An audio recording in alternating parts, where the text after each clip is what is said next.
Good evening and welcome to the Social Newsroom. My name is Mark Masai and I'm glad that I have a conversation that is very timely and I could even say timeless. By the end of this conversation, you'll see why. Because it touches on the church, which is the very soul of our country, going by some of the statistics that we will look at. But first things first, what are we looking at today? Serikali ya Mungu. A discussion on church governance and the influence of church on Kenyan politics. So we will look a bit into history, how far we've come, how the church has influenced politics in the past, and now what is happening and whether it is the picture that we would want for our country. So this evening, I'm joined for this conversation and discussion with Carol Nganga. She is the founder of Msingi Trust. She'll tell us a bit more about that and also what they do in this space. And a gentleman who's joining us in a bit, and that is Fanya Mambo Kinuthia. He is a political analyst and one who has spoken about the current leadership and not shy to speak his mind. He'll be joining us in a bit. In fact, that's the reason we have been a bit delayed, trying to give time for him to arrive, and he should be with us in a bit. First of all, asante, and it's good to know that we actually go way back. We have been going to the same church, or at least had. Yes. So sisi ni wa church. Yes, sisi ni wa kanisa. Yes. So, I mean, and it goes with the statistics that we have. Yes. And first of all, just so people can understand and appreciate what Msingi Trust does, you can tell us a bit more about that as we give time to Fanya Mambo Kinuthia as he settles in. All right, asante. Hi, everyone. My name is Carol Nganga, founder and team lead, Msingi Trust. Msingi works at the intersection of faith, justice, activism, and advocacy. And our vision is a Kenyan church pursuing justice for all. And we do that through content creation, hosting conversations through our podcast, Msingi Talks, and then making connections of all of those. Yeah. As the name suggests, Yes. Msingi is, at the very basis of everything. Yes. Msingi. Yes. And it goes to communicate that for us, at the very basic, to get things right, we need to have the issue of faith formed and well representative within our discussion in our various public spaces, as well as within our whole governance leadership structures. So Yes. we appreciate. Yeah. Yeah, and actually the name Msingi comes from Psalms 89:14. Justice and righteousness is the foundation of God's throne. And so for me and when God called me to start this, it was really to center justice in our faith spaces. Yes, because if justice and righteousness is the foundation of God's throne, I keep asking, when was the last time you had justice preached in your church? It's rarely. Right. Yeah. I mean, some series here and there Yes. speak about the Nairobi Chapel. Yes. Not that it is the SI unit of churches, Yes. but it is a church that I would stand by in Yes. terms of their theology and their teaching. But there's a lot to be said. Yes.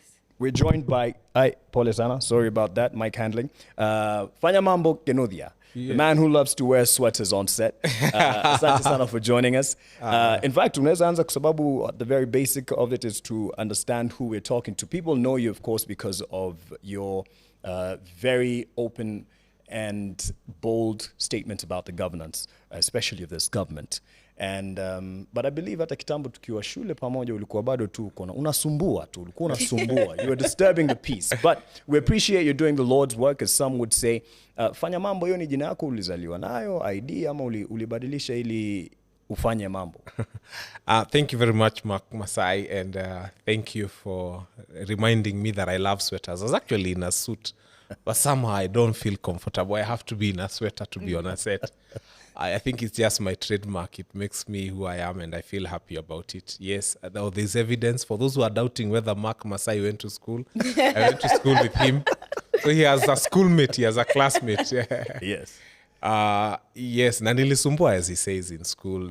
Wale watu walikuwa, you have to fight for leadership to be done right. Because that's what we are all about. But as you said, when you're speaking about me as a person, I have always told people I'm a lawyer by training. But an interesting one, because people tell me, hatukukuona Supreme Court, Kisi Agashagwa, you are not there. And I tell them law is wide. People tend to think that every doctor must go to theater. Right. But there are surgeons who will not touch your teeth, yet your teeth is very near your nose and your eyes. And they'll tell you, I mean, I'm an optician, I'm not a dentist. So lawyers, the problem with lawyers, we have this feeling that we must do everything. Right. And we must know everything. Ni contract ndio. Hata mada tunasolve. Hata no. I am the lawyer who chose to go the mediation arbitration way. Yeah. Which simply means you've heard of out-of-court settlement of disputes. So mukishamaliza waste 5 years in court, because it's a waste of time most of the time, especially for disputes between family and people who know each other. Come to Kilimani Mediation Center, my farm, and we help you resolve a 23-year-old succession case in four days. We've done that. We get some cases, they're 35 years old. In 5-6 sittings, they are resolved. And sometimes, by the way, they follow the will that had been there, by the way. They go back they go back to factory settings. Factory So settings. Right. what we do is what my community say, the person chasing and the person being chased. Both of you will pant. When you get there after 100 meters and we find all of you holding your knees, we'll start asking who was chasing and who was being chased. Yeah. So sometimes it's not worthwhile. So I'm the lawyer who helps people resolve their disputes out of court. But that's really more behind the scenes. Not many people knew about that. Yes. But that kind of answers my question, because I have a feeling you did what I did after uni. Because when we were together in school, I was Kasim. That was my name. That was what people called me. Yes. But then I changed. Now I'm Mark Masai. Yes. I saw an affidavit. Iyo Fanya Mambo, bado hujajibu swali. Oh, Fanya Mambo is my name on my ID. Wale walikuwa nasalimiana na one bob, you can try 0722. Then I'll have a lot of money. I'll be happy. Na hiyo ndo jina ilikuwa bado tukiwa chuo. No, Fanya Mambo, it's people who called me. They said you have a habit of getting things done and in record time. And they would trust me with something and it would happen. Gotcha. So they called me Fanya Mambo. And everywhere I went, I used to tell people, my name is Kinuthia. They would tell me, no, you're not Kinuthia. You Fanya Mambo, Fanya Mambo. So I remember when I put up my social media pages and I put up my names, I never got friend requests. Yeah. Kumbe, there are people who had always been looking for Fanya Mambo somewhere. When I put it up, then it blew. And even now, I mean, who would call me any other name other than Fanya Mambo? Fanya Mambo. So it is my Na name kuna and I time love it. ulitaka kurun for office. I just want people to Yes, appreciate there's a time I where you tried come running from for in a the small context. office, I think. Ulikuwa unajulikana kama Fanya Mambo. Watu walikuwa wanajua bado kama Fanya Mambo. Yeah. 2027, God willing, I'm on the ballot this time round for, I think, the kind of seat I should have run for in the first place. So, and it's not because we just want to occupy positions of leadership. Right. It's because we've discovered that we who know and we who are capable have allowed those who should not have led us be in positions of leadership. Okay. And we have found ourselves where we are. So it's a call out not just to me, but to every other person whom Kenyans believe is a good person to take up leadership in the coming elections. So it's actually what you were saying. You remember him running for MCA, I think. Yes. Back Yes, I'm actually from Dagoretti as well. But my ward is the other one. Not Riruta, Gashui. Gashui, that is Odero or the Metro. Yes. So we at least know and have established that we have the right guests for this discussion, because we have the Msingi Trust, who, meet at the intersection of faith and governance and justice. Yes, faith right? and justice. And now you have Fanya Mambo, who is a lawyer in training and also practice, but not quite what you see every day, like the impeachment and whatnot, but also someone who has his eyes keen on political office. Many people will appreciate when they hear you say some things now that they know your context and where you're at. And that's why I've taken some time for that. But let's now go to the factory settings I believe we all wanted us to be, or would want us to be, in terms of church and the state and how they relate. And I'll just quote some stats here with what was the 2019 Kenya population census.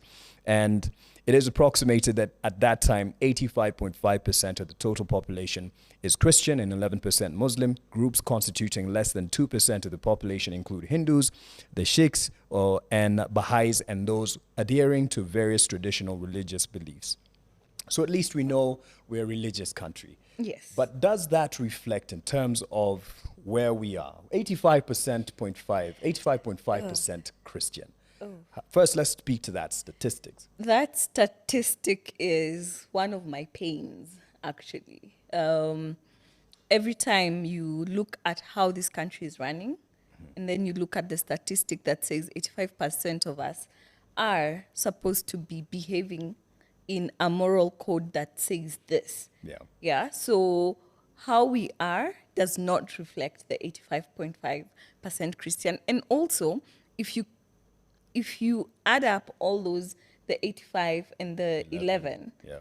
it means that 98% of us as a nation have a belief in a supreme being. Yeah. Yeah. And most of our religions, the majority of them believe in the sanctity of life, believe in the injustice, believe in treating each other fairly, believe in respect of people's personal they believe in the community Right. of people. And so it means then, if we do that, and all the time when we say that 85% of us are Christian, and then we have the statistics about 70% or whatever of the corruption, then it means it's the Christians who are corrupt. Do you see a disconnect with that stat? Or is it a thing of what people would rather identify themselves or associate themselves with? Just like someone would say, I support Arsenal, just for purpose of conversation. I think I'll take a different approach. And the first one is about human need. If you starve people for a week and they're all Christians and bring food into that room, they'll fight for it. Because self-preservation is also godly. And he created people and gave them the urge to self-preserve. Okay. Of course, there's a higher level where now it becomes human greed, where people are accumulating so much and it's unbelievable. It's just too much.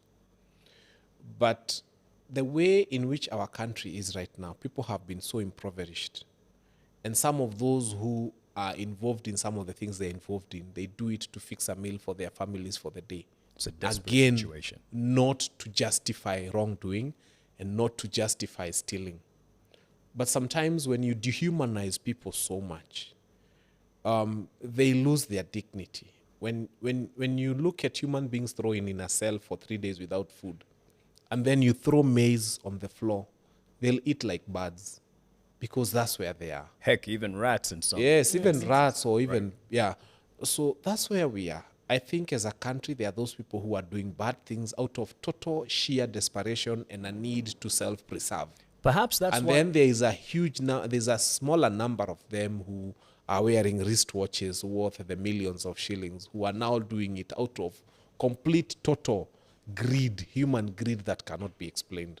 Perhaps that's why the analogy that Raila used when he was campaigning to Apeleka Canaan, the suffering of the children of Israel, like is shown in the good book. That's why it probably resonated a lot with people because of the human suffering and trying to show you that I'll lead you Same to with freedom. bottom up, because the bulk of the people felt that they were at the bottom. Any person who comes and speaks to desperation, to hopelessness, to lifting those who are on the lower side of life and telling them you'll be richer than those who are rich in your area, that person is in a place where they can take you. They can almost convince the nation to do anything. So they sold And hope. so, in and that. that's why, I'm living in a place that is growing right now. And it explains the churches. Oh, they make noise. Oh, they set up a kwasha everywhere because they can see the place looks like it's overpopulated and there is need. That is where there is need for God. Because they know if they went to that thing to Karen, it would be called noise, or Kilelesho or Loving. It would be called noise. And in real sense, it really is noise. God doesn't. Sometimes you find a church with 5 people, big micro speakers outside, and the guy is yelling at the top of his lungs, and he literally has 5 people inside that room. So it becomes noise. So they are coming to people who they believe that will take up the belief that God will come and solve their problems. Okay. And even when you speak of Christianity and Islam and so on and so forth, sometimes I think we take it too far because China is going through industrialization to resolve their problems. There are guys in Africa locked in a room somewhere, fasting and praying that their problems come to an end. And a pastor tells them to fast to death to the nonsense we saw in Shakahola, and they believe him. So even as we talk of Christianity, we also need to ask ourselves, how many of our people are foolish? Because literally at some point, it becomes very hard to draw a fine line between being godly and being foolish. Because there's a guy who is fattening himself and telling you starve yourself to death and then you are buried uko Shakahola. So at some point, we also have to ask ourselves, how do we protect our people from Christianity? Yeah, we have to. We have to protect our people from extreme Christianity and from extreme Islam. Extreme Islam is what you saw young people bombing themselves and saying that if I die now, I don't know, I'll get 6 virgins in heaven, and they blow themselves. And extreme Christianity is when you find yourself, munaambua na pastor toa mpaka fare, and unatoa, then unatembea, and he's driving a Range Rover. So we have to protect our people from that. So when you look at those percentages of Christianity, ask yourself, how many of people have brains to know when it's going too far? Right. And not to relegate our human duty to faith or to God and let him or his will rule the day, as some would say. Let's get to something else that's quoted from the good book, Romans 13, 1-7 from the New Living Translation. For all authority comes from God, and those in positions of authority have been placed there by God. So anyone who rebels against authority is rebelling against what God has instituted, and they will be punished. This is taken directly to sell the notion that whoever is in leadership today, President Ruto, is a choice of God. Do you agree with this, or do you feel it is out of context sometimes? In school, I studied some bit of theology, and we were told text without context, I think, is a pretext. Yeah.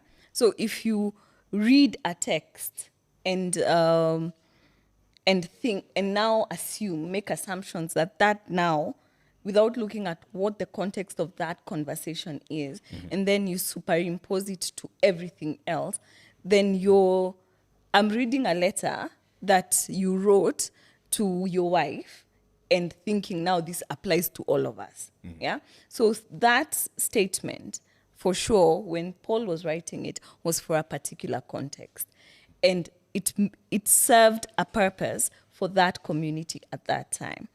So what happens when there are things that are, and I want to backtrack a bit, because we know scriptures have been used by people to manipulate and to silence. And so what they do is they look for what we call clobber texts. And so a text like that, in terms of like authority and in terms of asserting a point of imperialism, because that is a text that can be used for even colonialism, is to silence you. Yet when you look at many other places, you find people who questioned authority so many times. And so it is contextual. It is about a particular time and a particular space and a particular conversation. For Kenya? For Kenya, no, of course you have to question. The reason I am an asker of very many whys. I just don't do things. And my joy is that there's a Thomas amongst the 12 disciples. Thomas was a choice of Jesus as part of the leadership, because you need someone that is consistently asking why. Prophets in the Bible. What was the role of prophets? Is to question authority. It is not just this foretelling that we say. The role of the prophet is to see the material condition of the people now and then speak truth to power. And so that's questioning. Okay. And so when you see someone who's talking about prophet so-and-so, ask them, what are you speaking about the current material condition of the people? All right. Let's ask that, and I'm sure you've heard the scripture before, and put in the context of President William Ruto is chosen by God, is someone who has been handpicked by God, the appointing authority. Do you agree with that? I think that same book, I'm not a theologian, that same book says the devil came to steal, to kill, and to destroy. This government has stolen. This government has killed. If you're doubting, look at the Gen Zs, look at what happened during the process, look at how many people are missing, look at how many people have been abducted, and this government has destroyed. So the devil came to kill, to steal, and to destroy. So this is a demonic government. I have no fear in saying that. And for me, it's very clear. Even if God appointed you, Even David was chosen by God. But there are things he did that were not anointed by God. I mean, God did not choose him to steal other people's wives and kill their husbands in battle. So even if this government may have been, by the way, I was not in heaven. I was not there. I didn't see. I have no idea. I have no evidence. But I can tell you, there is no way God will appoint you to lead a country and then you say 42 young people have been killed for saying no to finance bill. 141 are not known where they are. Property has been destroyed. Right. Young people have been abducted. And then you say there is a God who authored that. God doesn't author mess. So for me, if you ask me, there are things that we call the laws of natural justice. Even animals have a problem with one animal killing the other one. If it's not a lion killing an antelope to eat, if a monkey kills another monkey, that monkey is ostracized. So if monkeys can do that, if an elephant kills another elephant, all the other animals ostracize that elephant. So if animals are like that, how about we human beings? Why are we still living around us with people who've killed others? So for me, that verse doesn't hold. I read that Bible, but I try not to be so much, as I told you, there's extreme Christianity. Right. I don't want to be boxed into a space where I no longer think and when no longer common sense. Sometimes I just look at animals. And I've always told you, they never allow the most foolish one to lead them. Let me tell you, if you look at the Maasai, they put the bell on the wisest cow, the one that knows the road home, the one that knows where they cross the road, the one that knows where the river is. That's why they always come with their thirst quench. The one that knows where the pastures are. It's the one put the bell on. But human beings have become so funny. You put the bell on the damnedest, and then you hear somebody has been given 7 advisors because he's so foolish, and then he has 7 advisors. So why appoint the foolish one? So I think even as we think about the Bible, common sense was given to all of us. Right. And I tend to incline more towards common sense. There's something that happened last week, and it was a bit, not usual. There was a report that was put out, and I believe it was by Melito Letenges of Citizen TV, and I'm sure you saw that. And it's titled, Church Turned to Critics of President Ruto's Government. And this was on October 21st. And I'd like us to listen into that in case people missed it. Just the part where we have Reverend Wairimo, Pastor Tony Kiama or Rev Kiama, and one other bishop. And they spoke quite unusually about the government that up until recently, they had seen to have blessed them and placed their hands, especially Reverend Wairimo. So let's listen into that. Till now, I have always been thinking that this government is a government of God. Kwa maana wakati huu wote nilikuwa nafikiria serikali hii ni serikali ya Mungu. Because it's the one we voted for. Kwa maana ndio tulioichagua. To our embarrassment. Lakini kwa aibu yetu, it's a government of fight. This is not the government of God.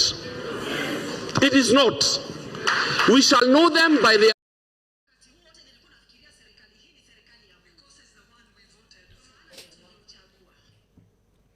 All right, you've heard it. It's just a quick snippet there, courtesy of Citizen TV. And what would you think when you hear actually from what you've seen in the past? Yeah, I was very shocked, very, very shocked, because when I remember when I heard her, especially Evangelist Teresia, when I heard her, I remember very vividly when there was the inauguration and she was praying over, there was someone who was pouring an anointing oil. I think that's Bishop Mark. And then there was the prayer from Reverend Teresia. And I was actually dumbfounded and very pleasantly surprised because, one, I asked myself, what conversations have they been having with the current president that imegonga mwamba? That's the first one, that this man is no longer listening, even to the people who anointed him. Mm-hmm. Then the second one was that Christianity, when Christianity aligns itself to political power, it is left with egg on its face. Mm-hmm. Anytime Christianity aligns. And you can look at it right now with the Republicans in the US. Right now, you see Kenyans, Republicans and evangelicals, Kenyans here who are aping that as well. The role that the church plays is never to be a chaplain to state, but rather we should be chaplains to the poor people. And when we look at when Jesus opened up the scroll and said, "The Spirit of the Sovereign Lord is upon me because he has anointed me to preach good news to the poor." Good news to the poor is not pata 20 bob. Good news to the poor is that the systems that are keeping you in poverty will be unshackled. When he says you'll turn, the blind will see, it's actual physical restoration of eyes. And so by aligning so much to state power, church is used and loses its power and plays political games that do not end up benefiting the masses. And then the other aspect of this is that when as church, I say we because I see and consider myself as part of the church, and my friends who hear this will laugh because I do not attend church. But I believe I'm called for church, and Msingi's vision is a Kenyan church pursuing justice for all.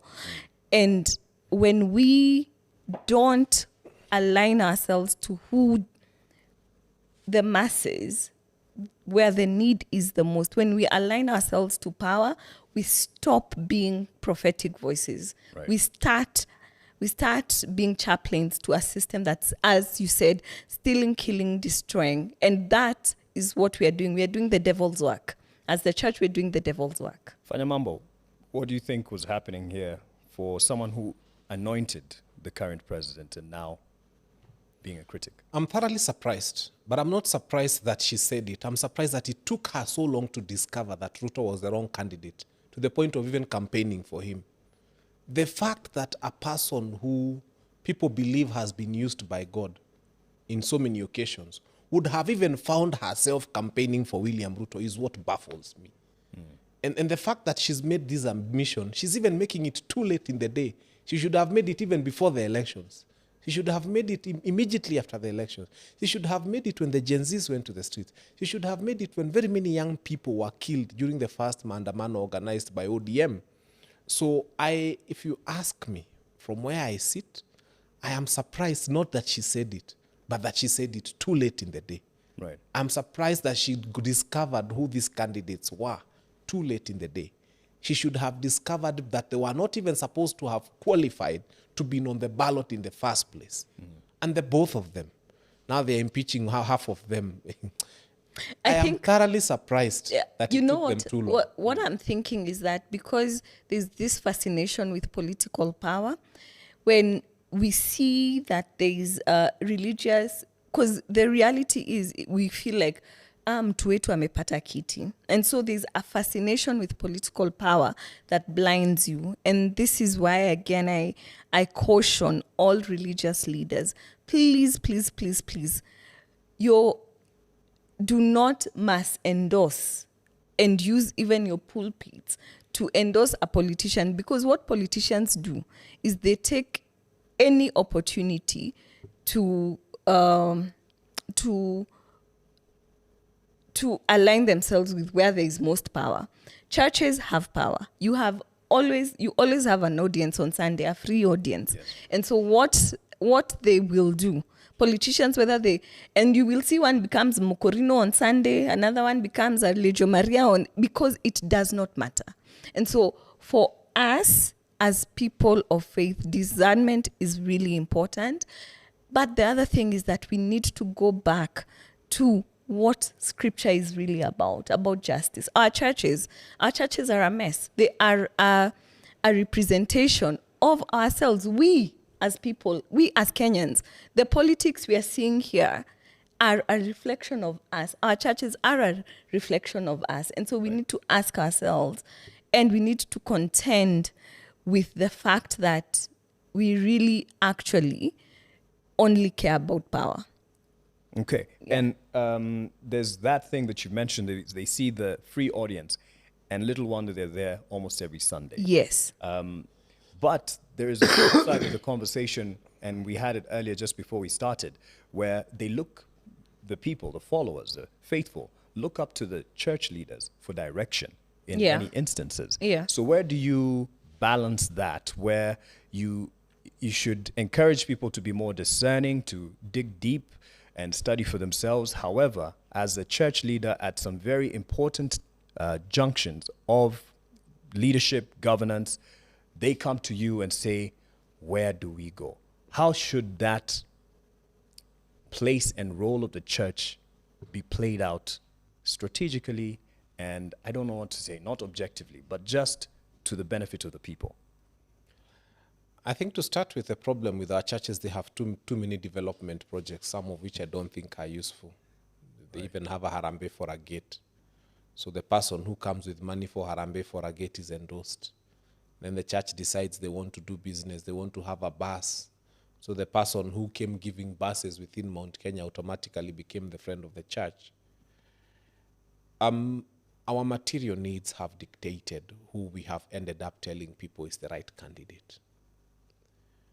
But I still take the position of some of the mainstream churches like the Catholic Church, who refused to endorse a candidate.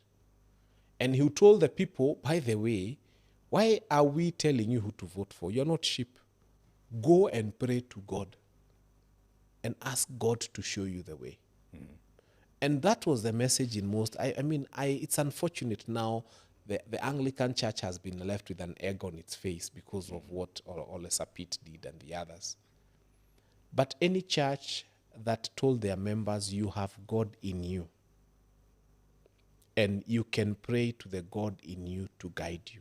Because any church that believes in putting hands on you, na hata ujui mtu ametoka kulala hapi, anakuombea nini? We are all created with God within us. Right. And when we call on him, he listens to us. And I think if I was heading a church today, I would tell people, go and pray seriously for your country. And ask God to hold your hand on the voting day, that you may tick on the right box and put in the right leader. And God is faithful to do that, right, without giving a candidate and without appearing to be the one who is holy and guiding people, because now they've guided people into the wrong direction. Right. So let us be the kind of churches that teach people how to know that there is God who lives inside of them and who loves them and who listens to them. Okay. And who sees no human being superior to the other. And that if these people call on to that God, he will see them as equal children and he will lift them up and he will do things for them. These are the nonsense of mimi ndio nakuombea, unaniombea kaa nani? By the way, don't bring me that. It doesn't work with me. We all have an equal chance when we kneel down before God. And he looks at all of us as his children. That's my take. On that discussion, and not to reveal any names, but to speak about a practical instance where you were seeking some direction from the church and you were even challenging the leadership to pronounce itself. Yes. And then there was something you were told, without saying who it was, not to character assassinate. But Yes. that's where I bring in that instance. Tell us about that and how you feel the church should come in at important points to... So there are very many ways in which I feel that the church reflects the society badly, where this was a very random conversation. Wage and unfair wages in churches, Right, where the young interns doing the most of the work are paid with thank you very much, or even guys in bands and all of that are paid with nothing. And then there's once where I asked about insurance, where the people with the highest salaries have such high insurance and people who are earning so little have nothing and have no insurance. And I was asked if really we are people who follow the upside down kingdom way of where the top is the bottom and that you serve and everyone has dignity. Why are we paying people this amount of money and then expecting them never to get sick and not to buy insurance for them?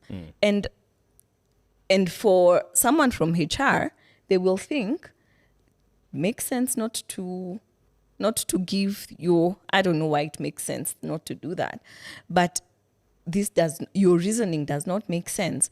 But in my view, if we are working at a church, all of us need to have insurance, but also systemically, we are working at churches that have usurped the public, the work of the public good by building schools that people cannot afford, by building hospitals that people cannot afford.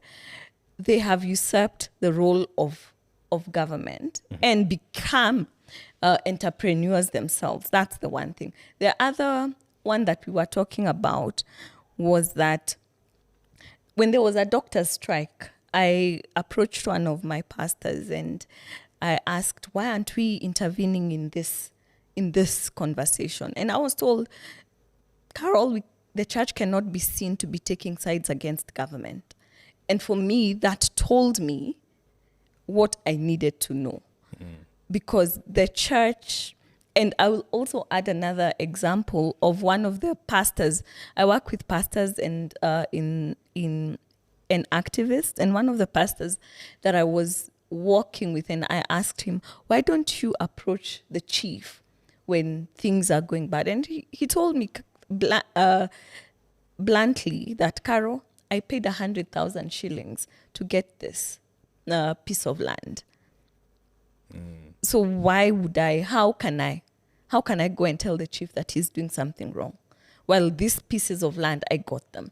And so these are the inconsistencies that we have to deal with ourselves. Right. We have stolen land as churches. We have stolen land. So we haven't led by good example in Yes. and of itself. We can't speak to something Yes. we are doing. We are guilty. We steal land. When we say that we are doing the devil's work of stealing, killing, and destroying, this is what we are doing. And we are leading this country to the pits of hell. To the issue of the church not to be seen as going against the government, in an instance of what we have at play right now, the attempt to extend the terms, political terms, to 7 years, from 5 years to 7 years. And there was that push from individuals telling people, this is what you should do to put your comment as public participation and your opinion on this issue. This is what you should do by Friday, this Friday that has passed. In this instance, where would you want the church to come in, and how would you want them to advise Kenyans, as an example? Amendment Bill 2024. Fanya Mambo calls it the Constitution of Kenya Mutilation Bill 2024, because it was a mutilation of our constitution. Where does the church come in? It's a very simple question. How is this idea for the benefit of the very poor? If they were amending the constitution to compel the government to pay for cancer treatment, for example, or they were amending the constitution to create a clause that says that nobody shall sleep hungry in Kenya, then as a church we would support it.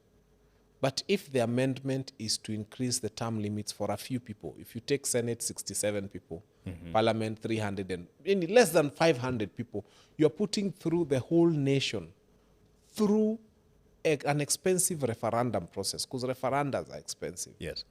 So that you can take care of the interests of 500 Kenyans. I mean, they can disappear and Kenya will continue, the whole 500 of them. So we need to ask ourselves, and this is where people like Reverend Timothy Njoya, God bless him, came out, and they know a clear distinction between where the devil begins and where God ends. And we need to be clear and to say this is where the devil begins. You cannot have an agenda of 500 people at most. Yeah. Being discussed by 53 million Kenyans. And then the agenda of 53 million Kenyans, which includes education for their own children, is not a conversation. And this is where we go wrong. I ask Kenyans, do you know the mover of the bill that seeks to extend the term of these people to 7 years? Yes. Do you know the current Minister for Education? The struggle they have to Google. Do you know the current Attorney General? They struggle, they have to Google. Those things that concern us, one of them is education. We need to know the name of the Minister of Education and what they are doing almost on a daily basis, because it touches on the lives of every To be active citizens, basically. Yes, to be active citizens. So for me, as a church, I think it is an obvious thing. And if I was heading a church today, I think they would close my church. Because I would tell them every morning. Leading up to Friday, which was Yes. the deadline for people to submit their opinions on this, what would you have loved to see the church do? I think one of the first things that I would have loved to see the church do is to come up with a press conference first, Right. because that's the cheapest and easiest, saying they don't support that idea. Yes. In very clear terms, that not pretending to pray about it, no. We don't support. Right. Full stop. As to why, I don't think it's a priority for our people right now. And it is not a priority. Yes. Yes. Msingi Trust, you do a lot of work with the church leaders Yes. as well. Had you tried at least to now call them to get their followers to do something about that? Or at least how would you want the church to do? So I'd like to maybe say a few of the leaders, of the faith leaders who I know have been working and have done a fantastic job. Yes. This Canon Sami Wainaina, who I think we met once, and I call him crying sometimes because it's too much. Yeah. Sometimes the weight of what the church is doing and what it should not be doing is too much. And I was like, what are your people doing? Like when the protesters were barred from entering churches during the protest. Yes. Why does that happen? So I would, and I want us to mention this, that it has always been individual pastors and not the denominations that have stood out up for justice. We still have a long way to go institutionally within our churches, within these bodies like the EAK, the AOIC, Organization of African Instituted Churches, NCCK. It's always been that Lone Ranger. Reverend Timothy Njoya was defrocked many times. Right. Ndingi Mwana Nzeki was left by himself. Okulu was also, then there's the Father Kaiser who was killed. And so we see that there have been individuals, but institutions have not stood out. And we need to, and we know why.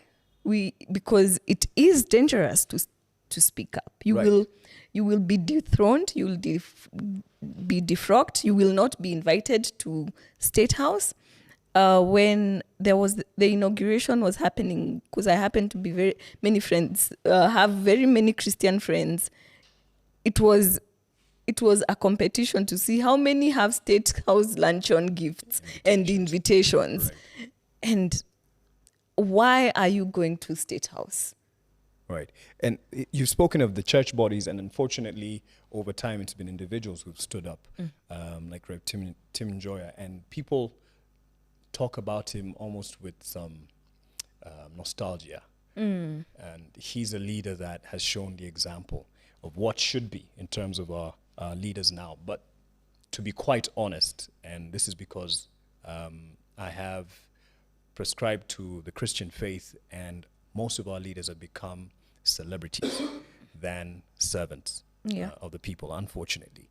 And there's something now here from NCCK, and this was a statement, as you say, it's a cheap way of putting it. Before you say that, I'll do a shameless plug because and before I forget about Njoya, on our podcast Msingi Talks, I had a conversation with Dr. Wandia Njoya. Yes. And I wish all of us can listen to that conversation. And sometime this week I'll be sitting down with Reverend Timothy Njoya as well. Bless. To have that conversation. And I hope that as many of us can listen to that conversation as well. We need it at this time. Yes, yes. Even more. Yes. In fact, tunaweza fanya collabo. This is me shamelessly plugging a collaboration invitation. NCCK, this was on October 17th. Wakati story ya impeachment ilikuwa imeshika kweli. And this was Justice Be Our Shield and Defender press statement that was sent out. And it had various issues. It was addressing the matter of state of the nation and how people are unsatisfied. 73% of Kenyans have stated that the nation is heading in the wrong direction. And here they spoke about IEBC, the massive gross corruption, and now also the issue of a National Health Insurance Fund to the Social Health Authority, various issues, demand for justice for Kenyans, especially on the issue of abductions. We see, thank God, Boniface Mwangi is now a free man, but how it plays out in this day and age, what just happened, held for 24 hours without any charges, is just impossible to believe, but it is the Kenya that we live in. Another issue is now the impeachment of the deputy president. Na saizo ndo ilikuwa imeshika kabisa. Everyone was following the proceedings from Senate. And they conclude giving some irreducible minimums.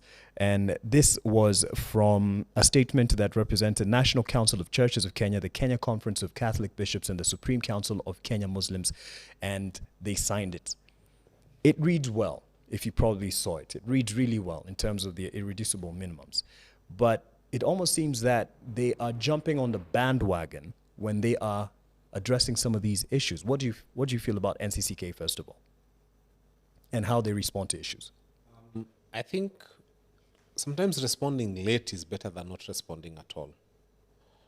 But I think I need to see more proactiveness coming from the church. Because sometimes they tell us what government is doing that is not right. But we haven't seen them come up with a proposal beforehand on what they think would be good for this country. For example, we have a lot of challenges, for example, in the education sector. And churches play a crucial role in shaping our education. We've not seen them come up even with like a bill, then they get a member of parliament to go with that bill, to sponsor amendments or something. I feel it's a high time the church became proactive, to start looking at the challenges we are facing, even in health. By the way, so many of our churches run dispensaries. Some of them at almost a little, sometimes you go and you hear the consultation fee, you feel like you want to give them more money. And some are exorbitant, of course. But if we found a way for these people who've been in the health, and some of them are brilliant, some of them are very well learned, some of those church leaders. Yeah. If they found a way to be coming up with proposals beforehand of things they see and experience in the medical sector and say that we are coming up with this suggestion and this bill, that this is what we feel government of Kenya can do because we are attending to health or we are attending to education at the grassroots and this is what is coming out of it, then that will help. But they wait for SHIF and SHA and Shakahola Insurance and then they comment about it. They wait for all these sorts of things and then they comment about them. So I feel it's a high time we want to start seeing a proactive NCCK, SUPKEM and all the others saying that even as we go out there, this particular challenge that is facing our people, we feel that this is what would happen. Yes. And they come up with proposals that appear proactive rather than wait and always react to what these horrible leaders that we don't want are coming up with. What's your view on such bodies like NCCK? I remember most of the press conferences that I see. One of the ones that stick to my brain the most is when there was a press conference called by, I think, the Evangelical Alliance of Kenya, where there was a lot of, I think it was around 2019, 2020, where there was a lot of uproar against corruption money being washed in church. And the reverends and the bishops there said, we don't know where the source of this money is from. It will come and we will pray over it and we'll cleanse it. And so for me, such bodies should not exist. Those are bodies that are used, that are here to sanitize thuggery and thievery. On the flip side, though, if we were able to, churches are places of hope for many of us. The world, when there's crisis, churches come and respond to us.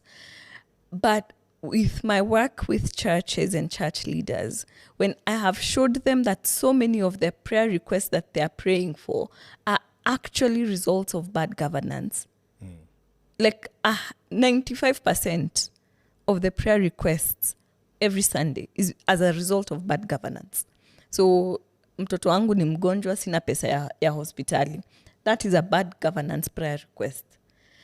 What if we used our churches as spaces for civic education? What if we used our churches as spaces where we are having conversations?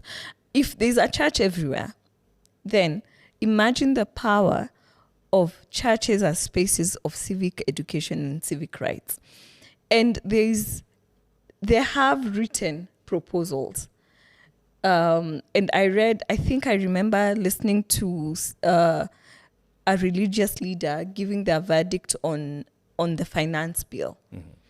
But a lot of it there's a lot of work that can be done behind the scenes. Yeah.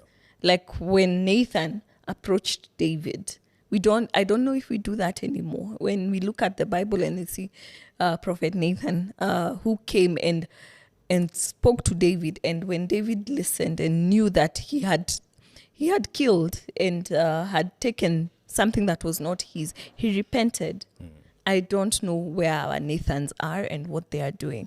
But my hope is that these bodies, who I hope are well-meaning, cease to compete against each other. Because right now it feels like it's the EAK's turn to eat. The NCCK has been left on the sidelines. And so what if we stop looking at state power as the ultimate show of force, alignment to state power as the ultimate show of force, and started seeing that and looking to what Jesus did. Jesus came to the least, the last, and the lost. Yeah? But he hung out with Zacchaeus. Yes, he hung out with Zacchaeus. But I'm glad you said that. But when did salvation come to Zacchaeus' house? When he paid reparations. When he paid 4 times what he had stolen. Salvation is not going to come into these people's houses until they pay back what they have stolen 4 times. 4 times over. Yeah. That's a very tall order or expectation, but we pray that it reaches their ears. Something in terms of moving forward now, because we need to wrap it up. Is it a way to deal with these politicians? We've heard the pronouncements about, no more harambes, and it's quite an oxymoron to hear harambes in church, because harambe is like hail another god, and it's in church. But anyway, we've heard it pronounced, but it's still going on. Is a way forward, like a seeming low-hanging fruit, to stop these people from coming to church, or pulpits rather, and speaking to our Christians, our faithful, and using that opportunity when they come to speak to them and give them the message that they should be. Is that a way forward? Or is there a place we can actually coexist with church and this? I think we don't need to do that scientific research. The Catholic Church is open. Now we do this. They don't allow us. They don't allow us. At all. Totally. And no politician has died to be before they have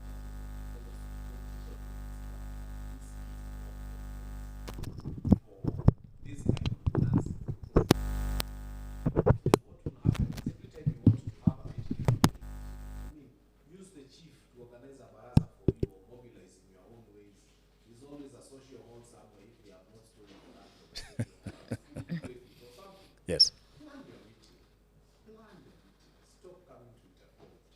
Right. I think I would want to tell the other churches to take the examples of those churches that have already started the path. They have said that our churches are not places for politics. In fact, when you come, you're not given a chance to speak. You come, you are any other. You finish worshiping. Like yesterday, I walked into church and I met Busia Senator Omutata. He's a good friend of mine. And he just came in, walked in, and he sat. Nobody was interested in his biashara. And he finished. And thereafter, we can say hi to you. In some churches, a senator walks into a church. Oh, they are ushered into the front seat. Those seats are reserved there. They make them small gods in churches. And this is where we go wrong. Yes. When you come in as a politician, sit in consequentially like every other person. When you come in there, you have come to worship. And that way, we will sanitize and create an environment where politicians are not entertained in churches any greater human beings than every other person. Right. Let us even stop this nonsense. So should there be a total ban in terms of politicians on the pulpit? No, there needs to be politics, but not the kind of politics that we understand. If you look at what Desmond Tutu did, what Martin Luther King Jr. did, what Dietrich Bonhoeffer did, what Oscar Romero did. And I'm so glad I remembered this, that last week we lost one of the fathers of liberation theology called Gustavo Gutierrez. And what they did was that they brought the politics, of the economy, of the of society to the church, not in a way to platform politicians, but to deplatform politicians, but platform the issues that the people are going through. And I'd like to read a quote from Gustavo Gutierrez. He said, the role of the prophets, that prophets denounce all kinds of abuse, all forms of keeping the poor in their impoverished situations or of creating new poor people. They do not just allude to situations, they point their fingers at the guilty ones. And so this connects to the pulpit and the prophet and the politics, because we need to look at systems that are keeping people poor, because poverty is man-made. Yeah. And poverty is ideological, and poverty is systemic. And so the role of churches and the role of religion is to point out these contradictions and inconsistencies. And as many find out, it might get you killed. Oscar Romero is a bishop who, I think from El Salvador, he was killed. He was a very bourgeoisie bishop to begin with. But at the end of the day, when he went and stayed and learned about the politics of the people, it radicalized him. And so I think most of us have not really engaged with the poverty of this country, because poverty is degrading. Sema, when you talk about, someone said credit where it's due to the Gen Z protest. Yes. That the Gen Z protest brought God back to church. Amen. Yes. And Occupy churches should be there. And I want to honor especially Mobili on X and Charles. These are people who really have led the path for us in Occupy churches. And I know Just that remind people who they are. Maybe Mobili is the Mobili on X has been at the forefront of Occupy churches and telling us to deplatform politicians in churches and actually go to the churches and speak out.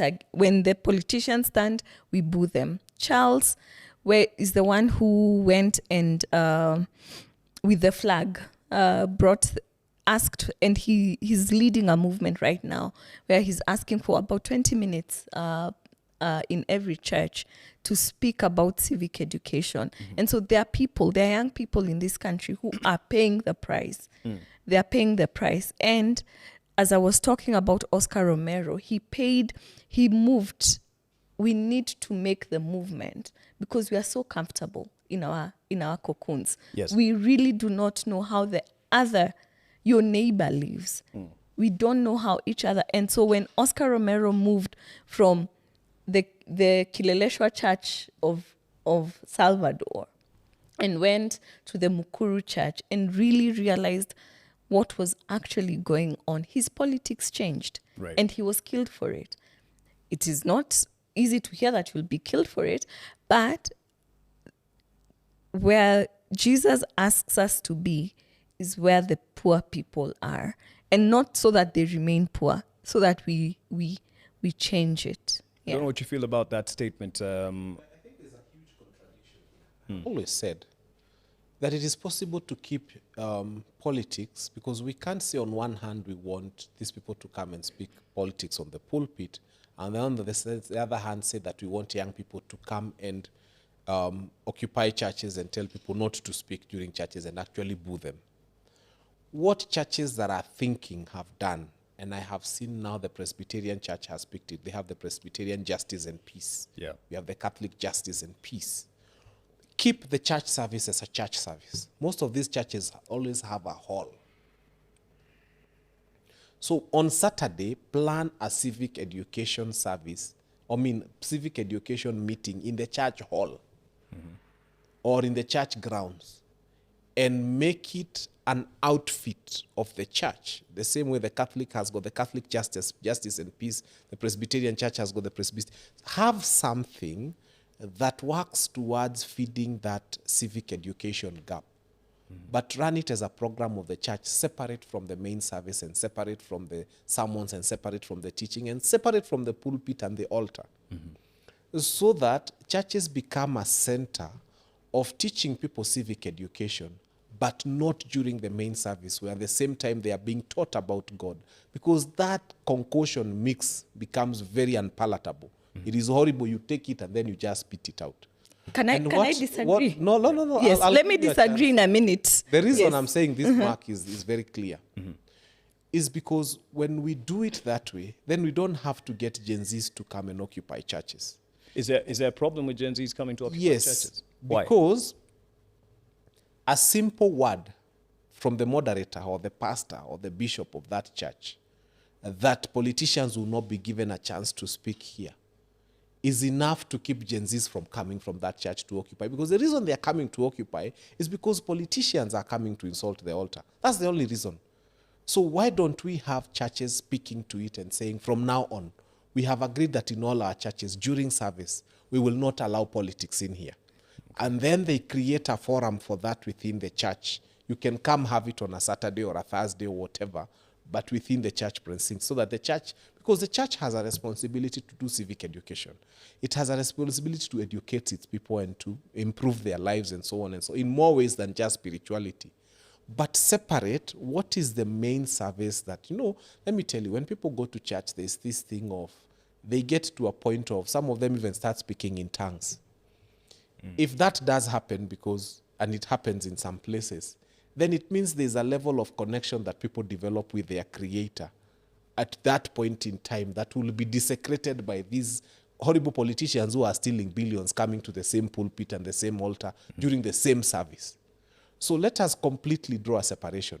Instead of having all these occupied churches, just let the pastors make one declaration that politicians will not speak on our pulpits.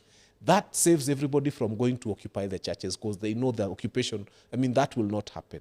Okay. Then create a forum within the same churches that is completely separate from the main service, where people can now come and do their civic duty. And that has happened. I've told you the Presbyterian Church has picked it up, and the Catholic Church has always had the Catholic Justice, and where politics is really discussed. But in the hall and in and we know that meeting is dedicated for that. Like now I can tell you, even when there were conversations about BBI, yes, those churches allowed people to have conversations about BBI, not on Sunday during the service, but you create a special day, a special room, and people come knowing that we are going to our church, but on this day we are going to discuss this. Okay, that's one model he's proposed. So my hero of occupied churches is Jesus himself with the whip in the temple. He occupied that church very seriously, whipped the tradespeople out of the church. So occupied churches is biblical in my standing. The other thing is that politics, the way we understand, the way we are talking about it, is that politics is about daily life. Yeah, politics is not what we have made it to be, about power, about maligning people, about abusing people on the stages and all of that. When you talk about what is being preached on Sunday and saying that it is separate, that separationist thinking is what is taking us here, so that we are Christians, very much Christians on Sunday, but devils on Monday. Yeah? Mm-hmm. So you cannot say that we separate and remove the kind of politics we are talking about is the one that we need to define. There's food. How are people being fed? What is being fed? That is politics. Justice and righteousness is the foundation of God's throne. When you're talking about, and those two come hand in hand, the Bible was not put in a way that, okay, now we'll speak about justice on one Sunday or never, and then righteousness the whole time. The fact that we have curated our services to be just about the clean and not the mess of this broken and fallen system that we contribute to is where we are not, we don't want to entangle ourselves with the mess. So occupy churches, occupy everywhere, occupy till Jesus comes. Okay. See, she's creating a contradiction and then trying to resolve the contradiction. First, you're allowing politics on the pulpit, and then now you are mobilizing young people to come and fight that politics that is happening on the pulpit. It's like saying, let us all allow people to come here at Mark Masai's studio and do whatever they want, and then we mobilize other young people to come and stop people from doing that. I think if Mark Masai said that in my studio, this particular kind of mess is not allowed, then you don't need that other team to come and shout those ones who've come to do that mess here. That's what I'm trying to say. But what these programs do, if you understand what the justice and peace programs do, they don't meet at the end of the month or the end of the year. Usually they have weekly programs on what is happening in the country on a very weekly basis. Mm-hmm. So just the same way church is happening on a weekly basis, but as separate programs where people even become members of those programs, the Justice and Peace and others, they have names for them. So what we are saying is we want to allow politics in church, but in a way that shows we are thinking. You cannot create mess and then try to bring another mess to sort this mess. Disentangle this from this, and then create an opportunity where these particular issues can be discussed on a weekly basis. And churches have halls for that. And I'm telling you right now, even if you go to the Holy Family Basilica, there is a whole office for Catholic justice and peace. And on a weekly basis, unakuta when it was BBI, they were discussing BBI. Right now, they were discussing the deputy president's impeachment. When that is over, they'll discuss the next thing that is happening in the country. So, is your issue more of the desecrating the platform and the podium? The issue is you don't create a concoction of a mess and then bring another mess to resolve this mess.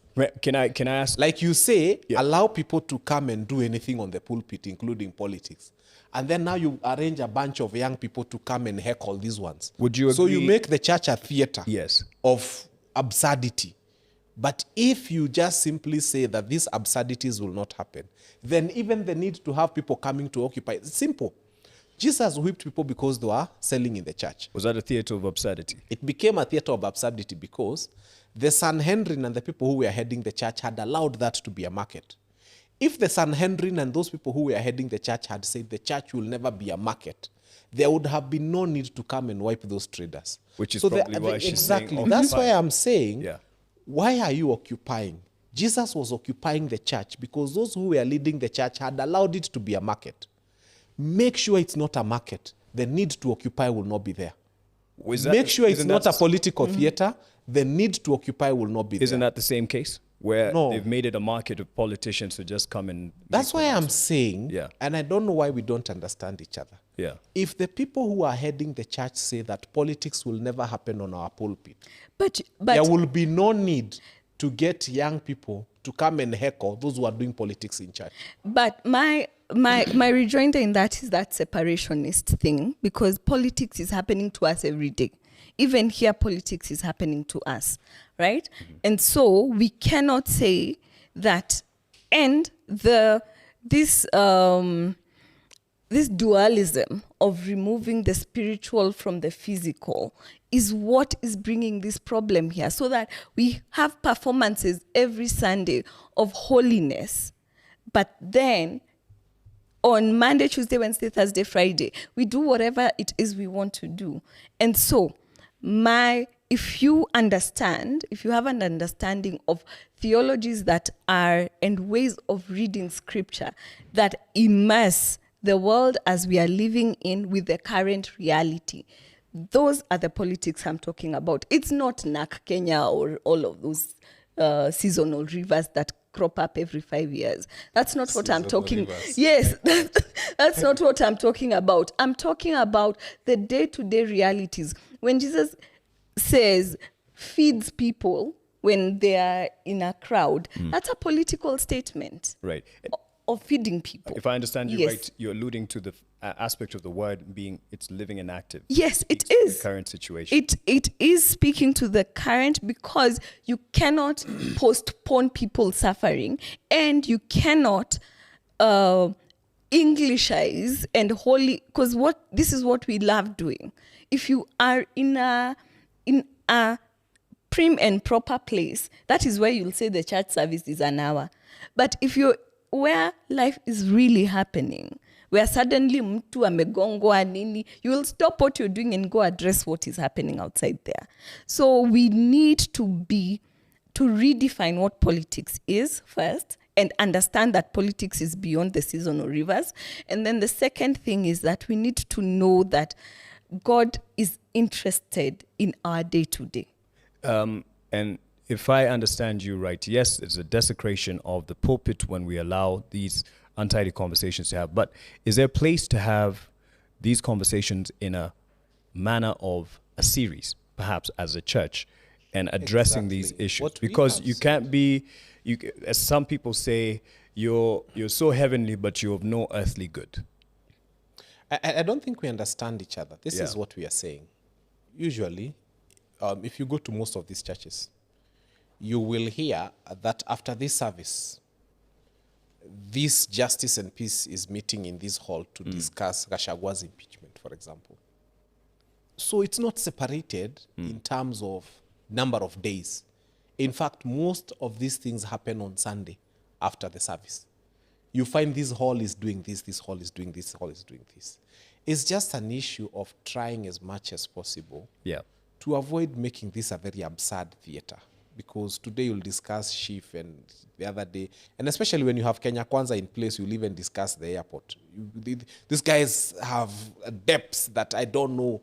They just have serious depths in terms of human rights abuses. They can go so deep. You can't compete with Kenya Kwanza in terms of going so deep in making lives of people miserable. So you will find yourselves going too deep, and the depths are too much. And sometimes you just want to do service and tell people during service that because of these things that are happening in here, we always have this fora where we allow, and sometimes they invite experts. I have seen on many occasions, like even when the elections were happening, the church would announce that IEBC has come, there's a voter registration drive, and we've invited a commissioner to come and talk to you about it. But do you think it will happen during the service? No. You're taken to the hall. And that now becomes a place where those people who want to discuss that issue or who are interested in it happen. The following day, and there are many things happen. I have seen churches that even tell you, today there's a specialist coming to speak to you about arthritis, for example. That's not politics, but it's a topical issue that affects people. And you create enough opportunity for it. So we are not saying separate them completely. What we are saying, show leadership in how you handle things. And you will find that once you say that today we have this topic on Adani, for example, everybody who is interested in discussing Adani will come to that hall. Okay. And those who care about ice cream and their children will go and have ice cream and their children, and that's their Sunday. So don't force everybody into this thing of discussing Chief if they are not interested. But I can tell you for sure, when you create an opportunity, that hall is usually full. Okay. I've heard your point, and I've heard your point. We need to bring it to conclusion in terms of just to honor the time. And people here following this conversation, as I read some of the feedback, I'd like to ask as a concluding remark, if it's a fair statement to say that the church is actually not the building, it's us, who apparently go by 85.5% for Christians, 11% for Muslims. And by extension, as we point our finger to the church leaders, the onus is actually on us, on the ills in society. And if you feel the onus is more on the church leader by way of sway and the power they have, what your desire would be of those leaders or of the church, whether you see it as the collective to the individual or the leader. And I'll give you time to think of that as you give your, I'll start with you and then I'll go to you as we conclude. Pastor Seb Oti is listening in from Nairobi. Pudo Poet, I believe that's the name. You say beautiful conversation. Sunshine. As long as the church is made up of people living in conditions, I should say, that are orchestrated by political mechanisms, the political conversation in church will recur. Dionys Ndongo, you say churches should go down to the underserved, downtrodden, marginalized, poor, and not seek to go up to hang out in the palace with those wielding power. Jesus went down to the commoners and heard them well. Annette Muni, thank you for that feedback. Christine Mungai, you say, it's amazing that we don't see that the historical Jesus was not in the business of abetting oppression while preaching patriotism, quiet obedience, or simplistic appeals to law and order. Jesus did not even move to Rome to cozy up to the power structures of empire and influence. Caesar for good.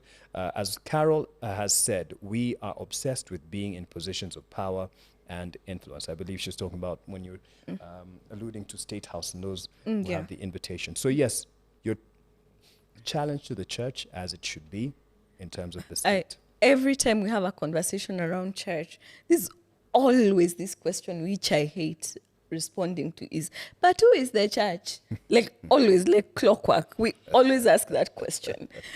And I feel like when the church is standing up against, let's say, the thing the church as an institution loves standing up against, abortion or something else, they will be like, we know, or homosexuality.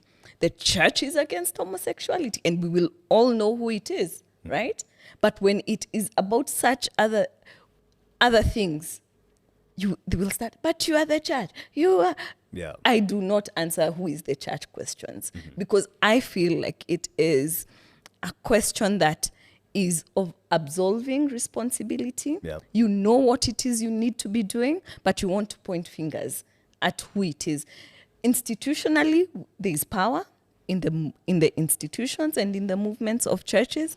Individually, there is power, but there is the role of the leader. If you are the leader who's been given the responsibility to lead. And scripture actually tells us that teachers will be judged more. Yes. Yeah? We as teachers, we will be judged more. If we teach half-truths, if we fail to, if we want to just be holy on Sunday and sing Kumbaya when the country is burning, we will be judged more. Your challenge then to the leaders is in relation to the state. Is smell like the sheep you're serving. Say again. Smell like the sheep you're serving. Kenya is 60% of Nairobi lives in informal settlements. This country is poor. We cannot be in the thing we cannot be chasing is State House gate passes. We cannot be doing that as a church. Asante for that. Yeah. And it reminds me when you say that, absolving responsibility, the famous quote for previous president, that security starts with you, when the government was being pushed to do something about the attacks, and especially terrorism and what have you. So throwing it back to the people. What's your response to that, the church, and the challenge to the church? I think my response to the church is go discover yourself, because every day you're giving us a version of yourself that shows you didn't know what you were yesterday. Go discover yourselves and come tell us who exactly you are so that we know who we are dealing with. We are tired and confused of, the church today is telling us Kenya Kwanza is the best government, vote for them. Then the next day you are telling us this is not a good administration. Mara, you are there in State House receiving money. Mara, at the same time, you are saying go discover yourself first. It's hard for us to deal with an amorphous thing that hasn't discovered who it is and where it's coming from and where it's going. Go discover yourself and come present to us something we can deal with, something we can say this is what they truly are. That is my challenge to them. To the politicians, I think you are just being yourselves. You're being politicians, but we know you're selfish. Reduce on your selfishness first. You become too much. We know you're selfish, but reduce on it and just mind about the Kenyans. And I saw the other day you were able to sit for very many hours to impeach a deputy president. You've never sat for so many hours on a bill that is about Wanjiku and Nafula and Mwananchi. I think this is the high time you surprise us one day. Mwende mseme leo tunafanya kazi mpaka midnight because of a bill that is about Mwananchi. Right. And the house is full quorum, 281 can vote on a bill. By the way, most of the bills about us are voted for by very few people, less than 100 most of the time. Yeah. Bora tu quorum imefika. So let them take that challenge. For the politicians, it's very simple. One day surprise us. Go in parliament late for a bill that is about us. We shall be very happy. That's true. For the church, discover yourself, then come and tell us who you are. Because every day you give us something that we don't know what we are dealing with. It's too amorphous. It's too unpredictable. We want to predict what the church is. We want to, by the time unakuja kusimama kwa microphone, we can almost tell what you stand for. But for now, we don't know. You can even receive money and then you say you're going to pray for it. Doesn't matter if someone was killed.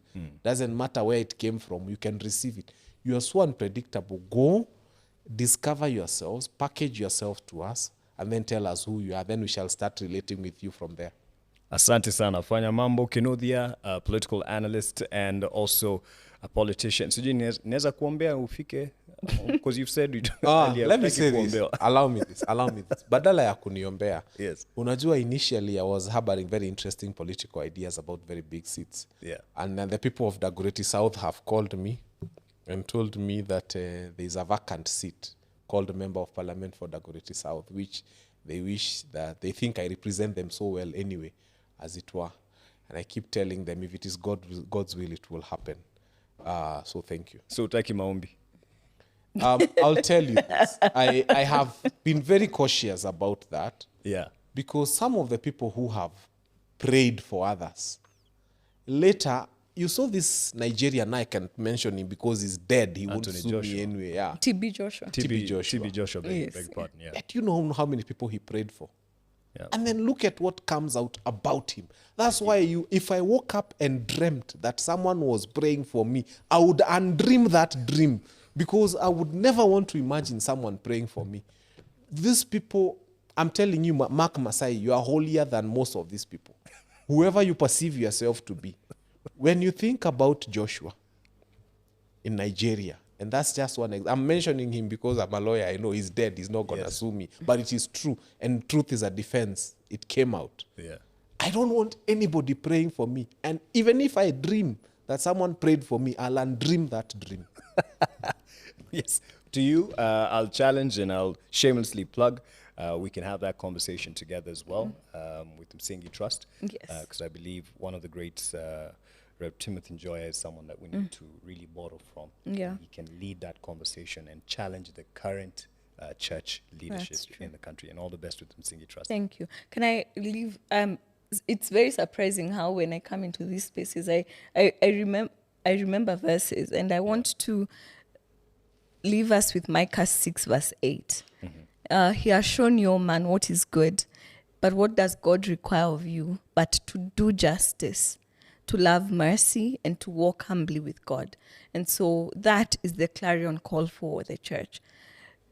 God has already shown us. Let's do justice. It's something that needs to be done. Love mercy and walk humbly with God. And what we have seen is that all of this, at the end of the day, this big political powers who are not walking humbly, is a sign that we are lost and we need recalibration. Yep. And to discover ourselves. Yes. Thank you so much, Carol Nganga, you. founder and team lead at Msingi Trust, and all the best in your mission moving forward. And Fanya Mambo, Kinuthia, all the best kwa watu wa Dagoretti South. Yes, South. Na hujaniomba kura.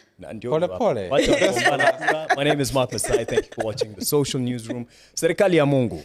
Moving forward, what next for the government and the state? You've heard it all. Thank you for watching. Have a